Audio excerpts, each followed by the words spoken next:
Olha, depois de um dia 31 bastante louco, bastante complicado de gerir até a nível aqui de podcast, fiz o maior podcast de mercado de sempre aqui para nós. Volto hoje, dia 1, vamos fechar aqui aquilo que é o mercado flash. Já vamos falar um bocadinho mais disso lá para a frente. O que é que eu decidi fazer neste último episódio, já com o mercado fechado? Decidi recordar aqui algumas histórias, algumas das novelas que nós fomos tendo aqui no podcast. Não estou a dizer que são as principais transferências, naturalmente, teríamos que falar aí dos Lukakos desta vida, e dos Saúls e dos Griezmann, mas aquelas novelas que foram estando várias vezes nos episódios, algumas mais chatas que outras, algumas mais atrativas que outras, mas realmente temos aí muita coisa. Isto não tem nenhuma ordem, não tem assim nenhuma ordem de importância, é mesmo uma ordem pessoal e, portanto, vamos mesmo começar por aí. Ora bem, eu queria começar por aquela que se calhar muitas pessoas já não se lembram, porque já fazemos isto desde maio, mas esta foi a primeira novela do podcast. Pra você, senhor Fernando, sua insolente. Ai, dá pra ver que você tá bem atrasada nas notícias, tarântula venenosa. Sai, assim, não... Para! Eu te avisei várias vezes. Quem é você e o que faz aqui? É exatamente isso que eu me pergunto. Quem é você e o que faz aqui? Sou o Rodrigo Gavilã, eu sou o capataz. Ora, e qual foi a primeira novela do podcast? Se bem se lembram, entramos para este verão, ou fechámos a época passada e entramos nesta, com Sérgio Conceição em final de contrato. Recordam-se certamente disso. E o Sérgio Conceição foi a primeira novela deste mercado, porque durante cerca de 15 dias, uma semana, 15 dias, não se sabia se o Sérgio Conceição ia ficar no Porto ou não, se bem se recordam. Ele chegou a ser apontado ao Wolverhampton, chegou a ser apontado aí a outros clubes, mas o que é certo é que acabou por renovar. Aparentemente nem sequer foi aumentado e renovou por 3 anos. Portanto, esta foi a primeira novela do Futebol Clube do Porto. Foi a primeira novela deste podcast, mas também foi uma novela rápida, porque o Futebol Clube do Porto rapidamente fechou esta situação. Uma outra das primeiras novelas, eu só vou usar o separador uma vez, já usei, já não vou usar mais. Se calhar no fim, para recordarmos. Mas a outra novela, que foi uma das primeiras novelas, e foi dada logo aqui como fechada, mas que depois se arrastou até ontem, até o dia 31, foi a do Beto. Portanto, o Beto entra no verão e começou-se logo a falar de Futebol Clube do Porto, se bem se recordam.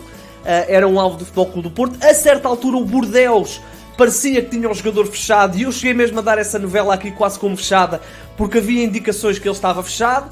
Depois veio o presidente da SAD do Portimonense dizer que o Beto não sai esta temporada. Depois o Beto faz aquele forcing para sair e recusa-se a jogar na jornada 4 e é colocado no sub-23, processo disciplinar, mas o que é certo é que ele conseguiu mesmo o que queria, foi jogar para a Udinese de Itália, e um negócio até interessante, pelo menos não foi aquele valor que o Portimonense queria, mas falamos de 7 milhões de euros por 50% do passe, mais 3 milhões por objetivos, portanto uma série de encargos que podem realmente aqui transformar esta transferência muito interessante, e foi uma das principais novelas do mercado. Não foi para o Futebol Clube do Porto, mas quem foi para o Futebol Clube do Porto foi o Wendel. E porquê é que eu meti aqui o Wendel? Porque eu gosto sempre destas coisas quando um jogador é apontado a um dos grandes e acaba no outro. O Wendel, começámos a falar dele, se bem se recordam, ali em... até estou curioso para ver a data de que começámos a falar aqui do Wendel. Começámos a falar do Wendel no final de julho para o Benfica, e ele é reforço do Futebol Clube do Porto. É um jogador que entrou neste último ano no final de contrato com o Leverkusen, portanto percebeu-se que iria sair, apareceu aqui o Benfica, não consegue o Wendel, e aparece depois o Futebol Clube do Porto, depois daquela questão, se bem se recordam, do Sérgio Conceição estar virado ao Luís Gonçalves por causa do erro do Zaidu no jogo com o Famalicão. E o Wendel é então o reforço do Futebol Clube do Porto, até já estreou-se na jornada 4 frente ao Arouca, jogou, só para não falhar, 4 minutinhos num jogo que estava completamente ganho. Ainda no Futebol Clube do Porto tivemos, naturalmente, temos que falar dela, novela Corona, acabou por não dar em nada, uma novela de final aberto, podemos dizer assim, mas tivemos vários episódios da novela Corona, desde a questão do Sevilha, desde a questão do Milan nesta reta final. O que é certo é que o jogador acaba por ficar no Futebol Clube do Porto. Houve até, se bem se recordam, logo no início do mercado, aquela questão do empresário ter oferecido o Corona ao Atlético de Madrid no final do contrato, para o Porto não receber nada. Portanto, uma série de situações que tivemos aqui com o Corona. Acaba por ser uma novela que não rendeu em nada, tal como a do Sérgio Oliveira. O Futebol do Porto foi pródigo em novelas deste género. O Sérgio Oliveira esteve fechado na Fiorentina, nós sabemos isso, demos isso mesmo também no 0-0, só que depois aquele volte-face entre a Fiorentina e Jorge Mendes, que tiveram ali um diferente, até com a questão do Gattuso, que era para ser o treinador da Fiorentina e depois foi despedido imediatamente. O Sérgio Oliveira acaba por não ir, falava-se de um contrato onde ele ia ganhar mais do dobro, portanto não deixa de ser uma situação complicada para o jogador, não é? Que realmente viu a certa altura um aumento salarial grande, mas ficou no Futebol Clube do Porto e vamos ver, acredito que rapidamente vai assumir a titularidade. Saltamos agora para o... eu vou deixar esta para o fim, porque esta se calhar foi a mais surpreendente. Vamos para o Sporting. Tivemos a novela Sporar. Meus amigos, a novela Sporar é talvez a mais irritante da história das novelas, porque falamos de um jogador que toda a gente percebeu que não ia ficar no Sporting, e tivemos episódios, eu diria que todas as semanas tivemos pelo menos um episódio da novela Sporar. Fosse o Besiktas, fosse o... já nem me lembro quem é que foram as equipas que se falaram, vou abrir aqui as notícias. Ele acaba no Middlesbrough, como sabemos, portanto... mas foi o Feyenoord, o Slovan Bratislava, o Besiktas, o Fenerbahçe, foram tantos os clubes associados ao Sporar que realmente a certa altura já era enervante a novela do Sporar.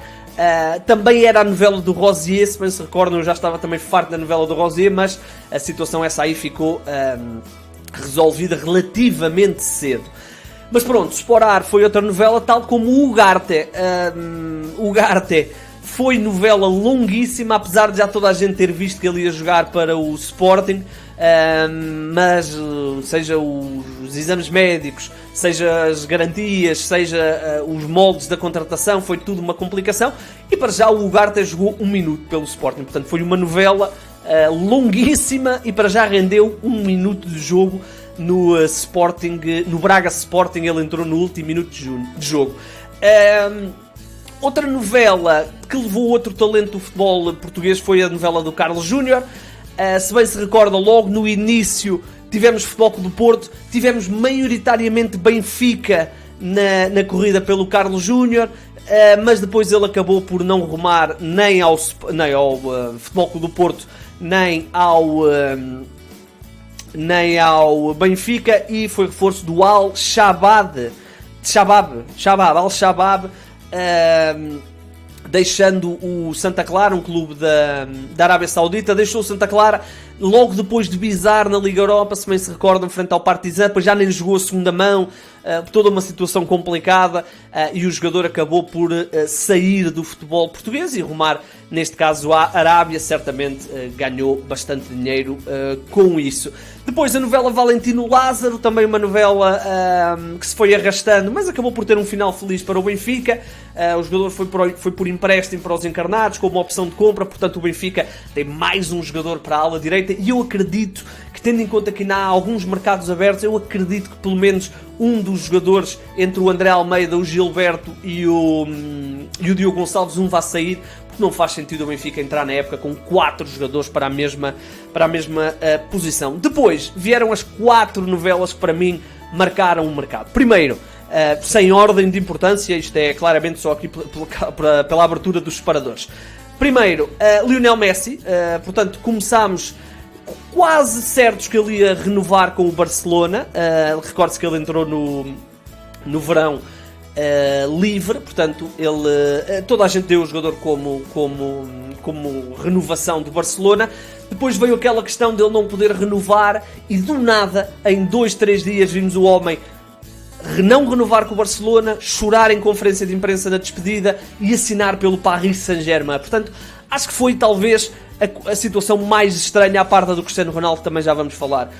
Reforçou o Paris Saint-Germain, assinou um contrato de 2 anos, e é o fim de uma era no Barcelona, não podemos dizer outra coisa. Falamos de um jogador que está ligado ao Barcelona desde 2000, que faz parte da equipa principal desde 2004, e desde, 2006, diria, 2005, 2006, se assumiu como uma grande referência do Barcelona, herdou a situação de Ronaldinho Gaúcho e ganhou 4 Ligas dos Campeões, 10 Ligas Espanholas, portanto, tudo e mais alguma coisa, e agora joga no Paris Saint-Germain, na Dream Team do Paris Saint-Germain, de quem vamos falar também daqui a bocadinho. E depois, se Messi saiu, também saiu Cristiano Ronaldo, os dois jogadores que lideram as listas de melhores jogadores do mundo há muitos e muitos anos, entretanto, naturalmente, já com menor fulgor, mas Cristiano Ronaldo também numa situação surpreendente, depois dele próprio ter feito posts no Facebook a dizer que não ia aceitar mais rumores com o nome dele, depois da Juventus ter anunciado que ele ia ficar, eis que ele deu uma volte-face e decidiu sair da Juventus. Foi dado como fechado no Manchester City,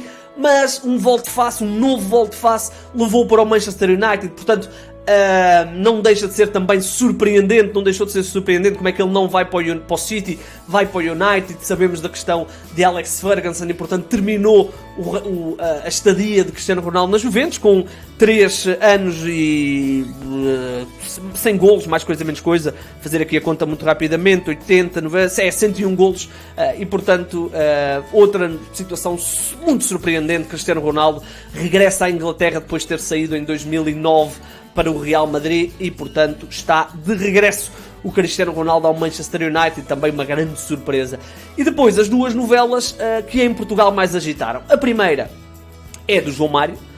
Portanto, falamos de um jogador que foi importantíssimo na conquista do título no Sporting.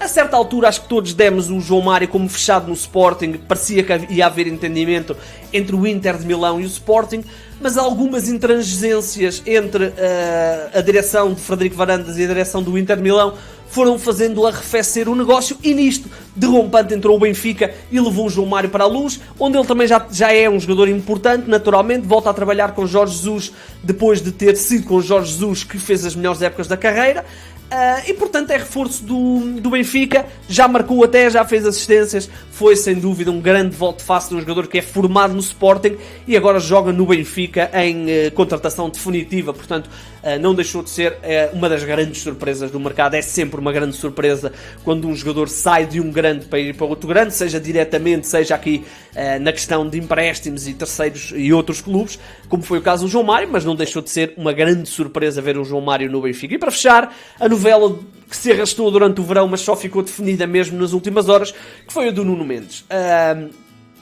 Nuno Mendes foi sempre o principal ativo do Sporting no mercado, mais até que o Pedro Gonçalves. E, portanto, com a necessidade do Sporting realizar encaixe, nós percebemos que provavelmente o Nuno Mendes seria oferecido neste último dia de mercado, como aconteceu com o Bruno Fernandes há uns anos, como aconteceu com vários jogadores no Sporting que são oferecidos no último dia de mercado, aconteceu com o Nuno Mendes, e é um negócio interessante para o Sporting. Ele foi para o Paris Saint-Germain e para o Sporting veio por empréstimo o Pablo Sarabia, um jogador que é internacional espanhol, que esteve, por exemplo, no Campeonato da Europa. Portanto, foi uma situação interessante esse empréstimo, ainda por cima com o Paris Saint-Germain a pagar tudo, mas para o Sporting entrou ainda 40 milhões de euros, aliás, entraram para já 7 milhões de euros e há uma opção de compra, porque o Nuno Mendes saiu por empréstimo de 40 milhões de euros, portanto pode dar em 47 milhões de euros, dá ainda no empréstimo do Sarabia sem custos para o Sporting e, portanto, é realmente um negócio que agradou aos Leões.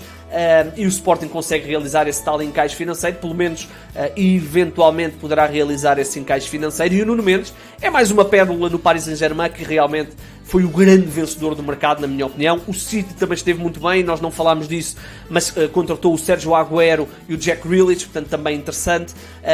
Não conseguiu o Harry Kane, mas consegue o Grealish, que foi realmente um jogador extremamente interessante. E o Paris Saint-Germain, como eu estava a dizer, ganha o Messi, não perde o Kylian Mbappé, que foi outra das novelas.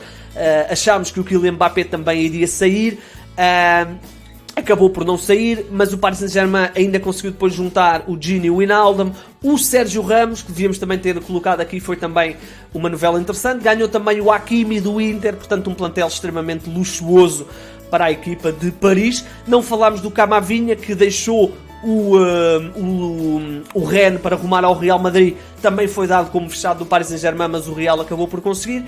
E portanto tivemos estas novelas, foram algumas das novelas, tivemos muitas ao longo de 3 meses e pouco, mas eu escolhi aqui algumas pelo caricato, algumas pelo tamanho e algumas naturalmente por terem sido tão chocantes que lançaram realmente o pânico, entre aspas, no mundo do futebol. Ora bem, estamos então conversados, terminou. Este foi o último episódio do Mercado Flash. Foram 100 episódios, curiosamente bateu certinho no episódio 100, este é o episódio 100. Despedimos-nos, deixar aqui só 2 agradecimentos. O primeiro ao Luís, o nosso colega Luís, que nos deu espaço para podermos fazer este podcast. Foi também o único que deu algum feedback e isso não deixa de ser também importante. Naturalmente temos que dar aqui um abraço ao Hugo por ter não só feito a parte do vídeo que vocês muitos viram no YouTube, mas também quando eu não pude ele assumiu e portanto deixar esse agradecimento especial ao Hugo, e vamos ter certamente aí alguns projetos eu e o Hugo porque realmente gostei de trabalhar com ele, e fica essa nota também então. O Hugo também foi dando também o feedback, também para além do Luís, o Hugo foram os 2 únicos a dar feedback, o que não deixa de ser também uma situação curiosa, mas estamos então conversados. Vamos ver, não é certo que o podcast volte em janeiro, também não é certo que volte no verão, vamos ver a vontade que há de se voltar a fazer, mas se voltarmos, cá estaremos. Se não, podem seguir os outros podcasts do 00. Temos vários, temos de fantasy, temos de futsal, temos de futebol, temos de NBA e de basquetebol, portanto temos aí muita coisa. Temos o nosso Isto é Polémico também, onde abordamos as questões mais polémicas do futebol e do desporto, mas maioritariamente no futebol. Vamos ter aí também uma mudançazinha nesse podcast, mas portanto é isto, estamos conversados, já sabe, o meu nome é Igor Gonçalves e o mercado é a minha parte favorita do futebol.